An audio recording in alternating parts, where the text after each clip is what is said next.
Alright, so welcome back. In this unit so far, we have discussed work and the first half of mechanical energy, that is kinetic energy. Today we're going to go ahead and talk about the other half, potential energy. Specifically, potential energy is the energy that is associated with an object's position or configuration within a system. The two types of potential energy we're going to talk about today are gravitational potential energy, that is the potential being a function of height above some reference point, and we're also going to talk about spring potential energy, and that is the potential due to displacement from the spring's equilibrium point. So first, let's take a look at gravitational potential energy.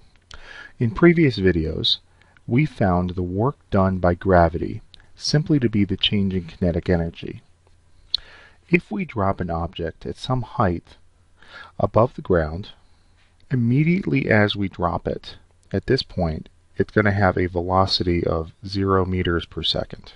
Gravity is going to act on it all the way until just before it hits the ground. At this point, we know that it has a kinetic energy of 1/2 mass velocity squared. And at this point, it would have a kinetic energy equal to 0. So let me show you something real quick from one of our kinematic formulas. Remember this formula? Your V final squared equals your V initial squared plus 2 times the acceleration times your change in distance. So let's apply it to this situation real quick. We've got a velocity of 0. So your V final squared is going to equal 2 times gravity times whatever height you're at. So whatever height we're at over here. So let's go ahead and plug that into our kinetic energy. Our kinetic energy, of course, equals 1/2 mass velocity squared. If we go ahead and plug that in, it's going to end up being 1/2 mass times 2 gravity height. Or we can change this real quick to the kinetic energy equals mass gravity height. Well, if it has a kinetic energy of mgh at the bottom, then at the top, when it had no kinetic energy at all, everything was locked up in its potential energy. It had a potential to do so much work. That potential energy at the top, at the very top, must have been mass times gravity times h. And you can see that mass gravity h is also the work that it took to get the object up to that height to begin with. So question, is it possible to have both potential energy and kinetic energy at the same time? If we're looking in our example here, the very top has kinetic energy of 0, potential energy, mass gravity h. The very bottom, it's got kinetic energy of mass gravity h, potential energy of 0, it's all been spent up. What about somewhere in the middle? How about we take a point right here? At this point right here, it's a few moments after we've dropped the object. It's not sped up to its maximum rate yet, so it's not a full, but it has sped up something. And it's also still above the ground, so the h is still positive, not 0. So it has potential energy too. So yes, you can have both kinetic energy and potential energy at the same time. In fact, if you look at it carefully, your change in your kinetic energy is always going to equal the negative change in your potential energy for a conserved system. It's very important I say for a conserved system because we don't have friction in here or air resistance or anything else that's going to change this. We only have two energies. Energy is neither created nor destroyed, so it has to go from one to the other. Okay, so let's now look at spring potential energy. Remember this equation from lab? Your force of your spring has got to equal negative kx. So what exactly does that negative mean out there? What it means is that this is a restoring force. There is some natural equilibrium position that a system, given no other forces, would either rest at or oscillate around. So some sort of system, I've got a mass sitting here. One-dimensional system is just an xy system, or just an x system. Your mass is going to oscillate around this point. So the spring will pull it out here, and then come back, and forth, and back, and forth, oscillating about this center point. Or it'll simply be happy to stay at that center point.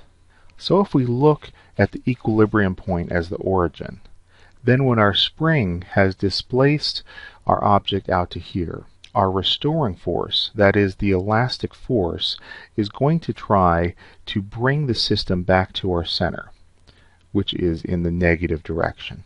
So note our coordinate system. X in this case, the distance in this case, is positive. What we're going to want is a negative force to bring it back to the center. K being negative makes the spring force negative. Remember, force of your spring equals negative K times X. So on the other side of that, on the flip side, when we have a spring that's being compressed and it's compressed out to here, we are going to want a force going the opposite direction to bring it back to equilibrium. In this case, the force is going to be positive.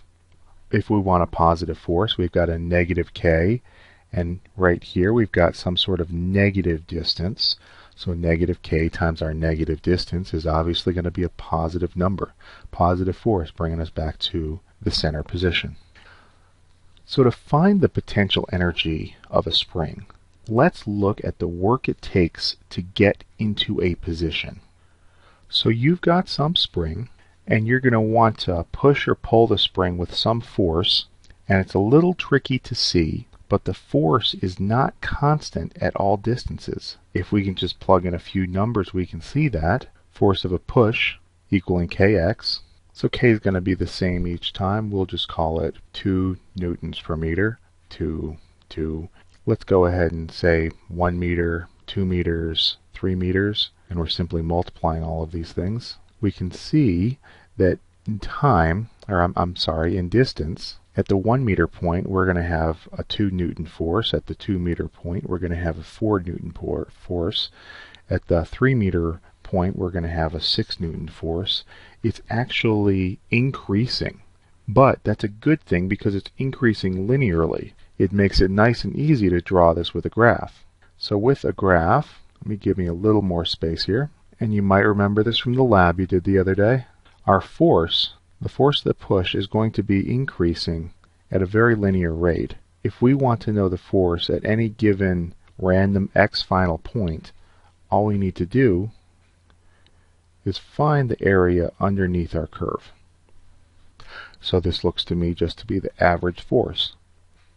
So simply 1/2 of the force final minus the force initial is going to be the force that we're looking for. So let's plug in the force of our push. We're going to have 1/2. The force of the final is going to be k times x, x final being our x, minus, well, our x position to begin with was 0, so we'll just call it minus 0. So the force that we're looking for is actually equal to 1/2 kx. Giving myself just a little bit more room. Let's take a look at the work. Now remember, work equals force times distance. So in this case, the force is going to be 1/2 kx times our distance, x. We'll end up with a work of 1/2 kx squared. And that's the potential energy at any given x point. So there's one final note here to say again and again. Energy is neither created nor destroyed. It only transforms from one form to another.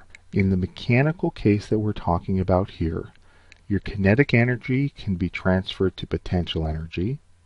Your potential energy can be transferred to kinetic energy.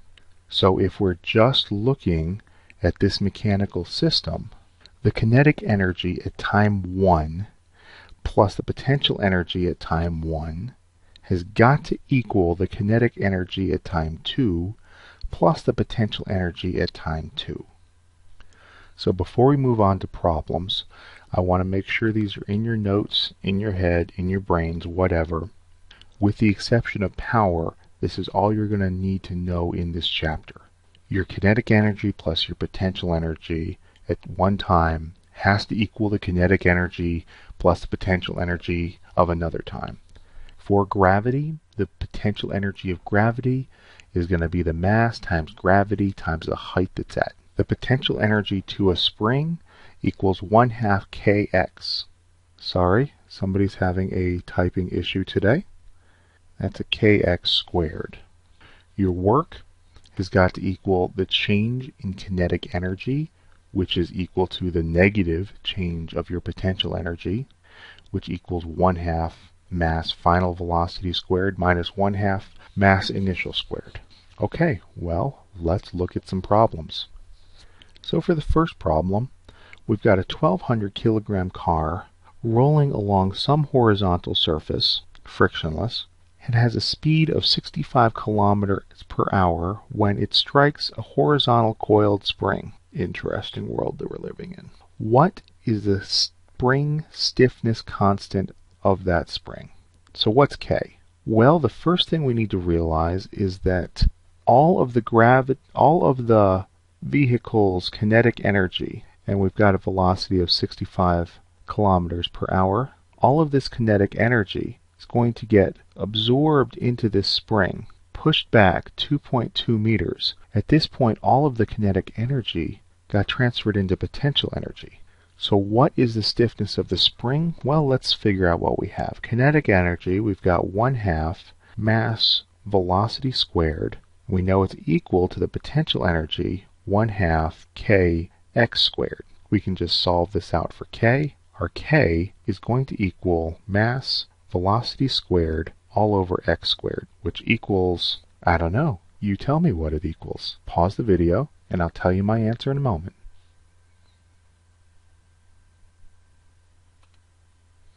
Did you get 8.1 times 10 to the 4th newtons per meter?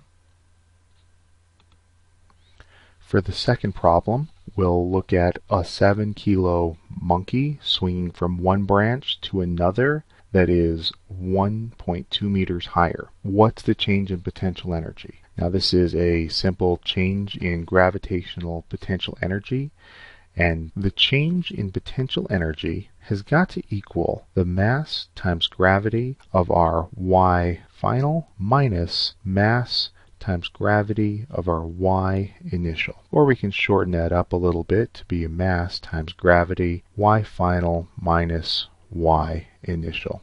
So what is this? It's 7.0 kilograms times our 9.8 meters per second squared times a 1.2 meters, and I get 82 joules.